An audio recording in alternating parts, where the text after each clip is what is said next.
Students ये हमारे पास NCERT problem 4.36 from page number 135 of chemical bonding and molecular structure है। ठीक है, तो इसकी स्टेटमेंट में क्या बोल रहे हैं, compare the relative stability of the following species and indicate their magnetic properties. ठीक है, आपके पास 4 स्पीसीज ऑफ ऑक्सीजन गिवन है। ठीक है, आपसे पूछा गया है कि उनकी रिलेटिव स्टेबिलिटी बताओ, मतलब कि कौन सी वाली स्पीसीज जो है वो सबसे ज्यादा स्टेबलाइज होगी, राइट, और उनका जो मैग्नेटिक करेक्टर है वो कौन सा होगा, राइट। तो हमारे पास जो गिवन स्पीसीज हैं दैट इज ऑक्सीजन मॉलिक्यूल है, O2 positive, O2 negative that is super oxide, और O2 नेगेटिव दैट इज पर ऑक्साइड, राइट। तो अभी हम पहले देखते हैं कि रिलेटिव स्टेबिलिटी जो है वो डिपेंड किस चीज पे करती है।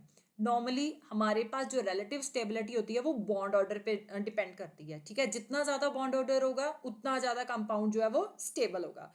सो we can say that larger the bond order,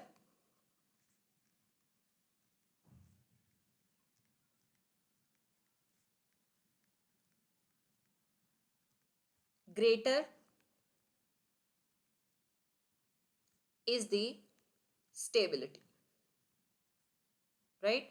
तो बॉन्ड ऑर्डर फाइंड आउट करने के लिए हमें पहले इलेक्ट्रॉनिक कॉन्फ़िगरेशन जो है वो लिखनी होगी इन मॉलिक्यूल्स की।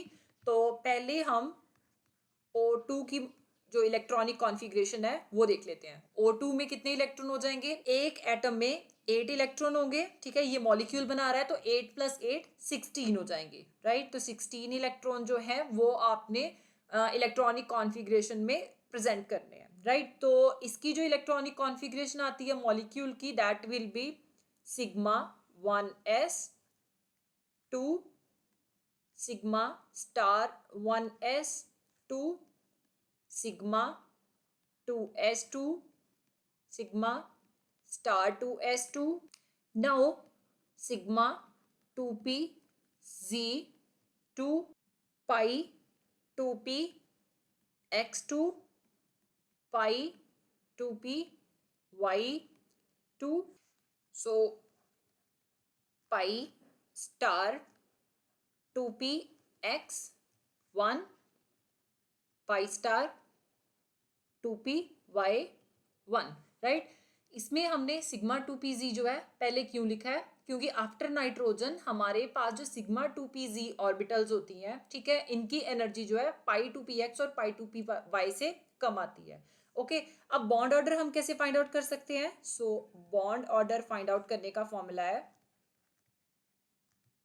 number of electrons in bonding orbitals minus number of electrons in antibonding orbitals over 2। ठीक है, अब बॉन्डिंग वाले कौन से होंगे, जिनमें हमारे पास simply sigma 1s, sigma 2s आ रहा है, पाई 2px, पाई 2py और सिग्मा 2pz आ रहा है। एंटी बॉन्डिंग जिन पे स्टार लगा हुआ है। ठीक है, तो हम बॉन्डिंग वाले काउंट कर लेते हैं। सो 2, 4, 6, 8 एंड 10। ठीक है, तो 10 आ गए हमारे पास बॉन्डिंग इलेक्ट्रॉन्स, और एंटी बॉन्डिंग 2, 4 एंड 6। सो 10 - 6/2 आ गया। सो 10 - 6 4 आ गया, 4/2, सो इट इज 2। ठीक है, अब हम देखते हैं कि नॉर्मली हमारे पास जो ऑक्सीजन होती है उनमें जो बॉन्ड आते हैं वो भी डबल बॉन्ड आते हैं। ठीक है, तो इसका बॉन्ड ऑर्डर कितना आ गया, 2 आ गया। नाउ नेक्स्ट हम देखेंगे दैट इज O2 पॉजिटिव। ठीक है, O2 पॉजिटिव का मतलब क्या है कि 16 इलेक्ट्रॉन में से एक इलेक्ट्रॉन जो है वो लूज हो गया है। ठीक है, तो 16 - 1 दैट विल बी 15, राइट।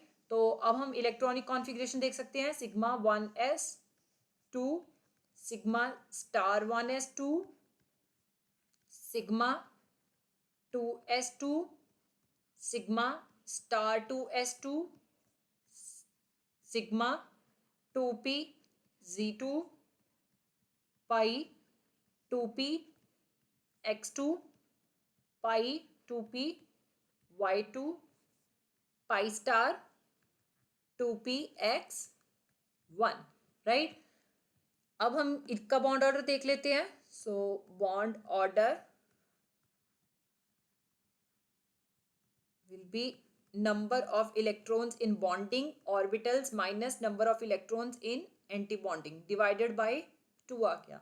ठीक है, अब बॉन्डिंग में हमारे पास कितने हैं, अगेन 10 ही है, ठीक है, और एंटी बॉन्डिंग में एक कम हो गया है, राइट, तो it will be 5 divided by 2 आ गया, 10 माइनस 5 5 हो गया divided by 2, so 5/2 that will be 2.5, मतलब इसका बॉन्ड ऑर्डर हमारे पास 2.5 आ रहा है।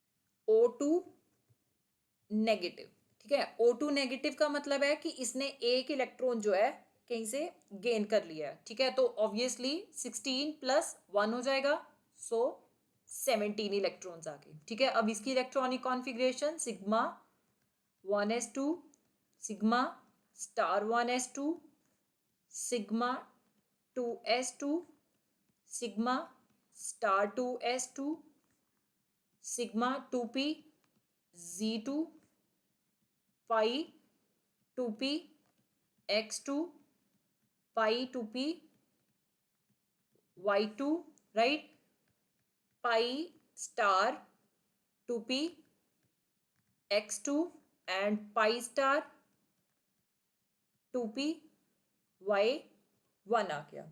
ओके, नाउ अब हम इसका भी बॉन्ड ऑर्डर देख लेंगे। So bond order,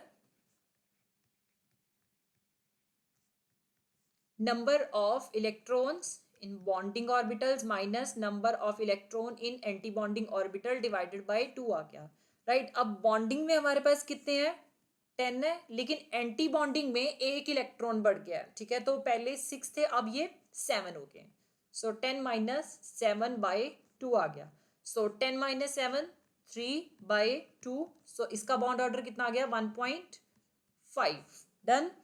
now next will be O2 two negative, ठीक है। अब O2 टू नेगेटिव मतलब कि मेरे पास पहले 16 इलेक्ट्रॉन थे, ठीक है, 2 नेगेटिव मतलब 2 इलेक्ट्रॉन गेन कर लिए, तो 16 प्लस 2 18 हो गए, right, so sigma 1s2 sigma star 1s2 sigma 2s2 sigma star 2s2 sigma 2p Z2 pi 2p x2 pi 2p y2 pi star 2p x2 and pi star 2p y2, right. अब इसमें bond order find out करने के लिए हम bonding और anti bonding electrons देखेंगे, ठीक है।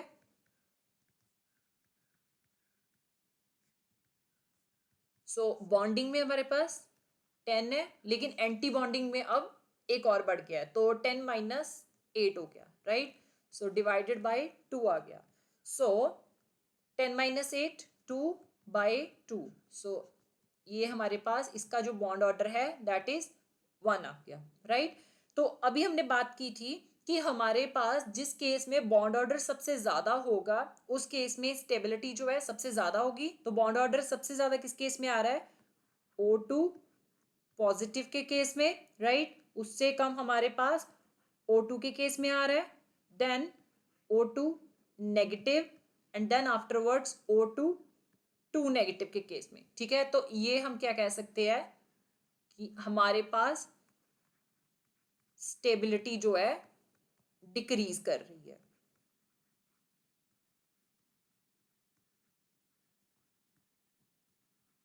राइट। अब नेक्स्ट हमारा टॉपिक क्या है कि हमने मैग्नेटिक कैरेक्टर बताना है, राइट। तो मैग्नेटिक कैरेक्टर आप कैसे बता सकते हो, हमारे पास जितने नंबर ऑफ अनपेयर्ड इलेक्ट्रॉन्स आएंगे, ठीक है, उसके बेसिस पे कंपाउंड जो है वो पैरामैग्नेटिक होगा, अगर हमारे पास कोई भी अनपेयर्ड इलेक्ट्रॉन नहीं आएगा तो डायमैग्नेटिक होगा, ठीक है। तो अब हम O2 के केस में देखते हैं, तो हमारे पास 2 अनपेयर्ड इलेक्ट्रॉन आ रहे हैं, इट मीन्स कि ये वाला कंपाउंड जो है हमारे पास पैरामैग्नेटिक आएगा, ओके। नाउ नेक्स्ट वन, इस O2 पॉजिटिव में भी एक अनपेयर्ड इलेक्ट्रॉन आ रहा है, तो ये भी पैरामैग्नेटिक होगा,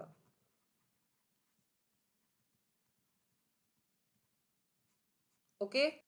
नाउ O2 नेगेटिव में भी एक अनपेयर्ड इलेक्ट्रॉन है, so it is also paramagnetic,